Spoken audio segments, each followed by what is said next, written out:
Yanğında, zəlzələdə zərər çəkənlərin yanında olmaq əvəzinə müxtəlif mitinq çağırışları edir. Belə addımlarla insanlara yanlış informasiyalar verilir. Bu gün qibləsi tanımayan Əli Kərimli və Sevinç Osman qızı Azərbaycandakı islahatları tamamilə fərqli şəkildə dünyaya çatdırmaq istəyirlər. Onların qibləsi ABŞ-dır. Bu sözləri Milli Məclisin iclasında çıxış edən Parlamentin İctimai Birliklər və Dini Qurumlar Komitəsinin sədri Siyavuş Novruzov deyib. O vurğulayıb ki, Azərbaycanda baş verən hər hansı hadisələrdən sui-istifadə edənlər var. Prezident seçkilərindən sonra bütün məsələlər dövlət başçısının diqqətindədir və həlli istiqamətində addımlar atılır. Artıq görünür ki, mərhələli şəkildə bütün problemlər öz həllini tapır. Buna milyardlarla vəsait ayrılır. Amma təəssüf ki, mitinq keçirəcək 3-5 adam yığıb nəsə deməklə islahatları öz adlarına çıxarmaq istəyirlər. Məqsədləri ölkədə gedən islahatlardan çəkindirmək, baş verənləri cəmiyyətə öz adlarına təqdim etmək olan bu qüvvələr hələ 90-cı illərdə belə hadisələrdən hakimiyyətə gəlmək üçün sui-istifadə ediblər. Son yanğın hadisəsində dövlət bütün yükü özərinə götürdü. Yenə də söz tapırlar danışmağa ki, prezident yanğın olan əraziyə niyə getmədi? Ölkə başçısı ötən gün keçirilən müşavirədə də söylədi ki, baxmayaraq ki, yanğınla bağlı ziyanın ödənilməsi dövlətin işi deyil, amma dövlət hər zaman sahibkarların yanındadır. Zaqatalada, Şamaxıda baş verən zəlzələlər zamanı ölkə başçısı onların yanında olub. O vaxt daşqınlarda Əli Kərimlinin evini su basmışdı. Özü getmədi, prezident getdi. 5000 ev tikdirdi. Bu cür məsələlər boykot edənlərin erməni xislətində olduğunu göstərirlər.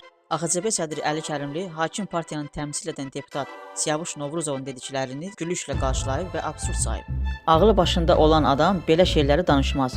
Birincisi, mənim Saatlıda evim yoxdur. İkincisi, atamın Azad kənddə evi var və bu kənd Kürdən ümumiyyətlə daşqın zonasından 70-80 kilometr aralıdır. Heç vaxt əvvəllər də Kürd daşanda oranın su basmırdı. Çünki çox uzaq. Görün bu adamlar nə qədər həyəcanlanıblar ki, bu cür absurd və acı gülüş doğuran cəfəngahlar danışırlar.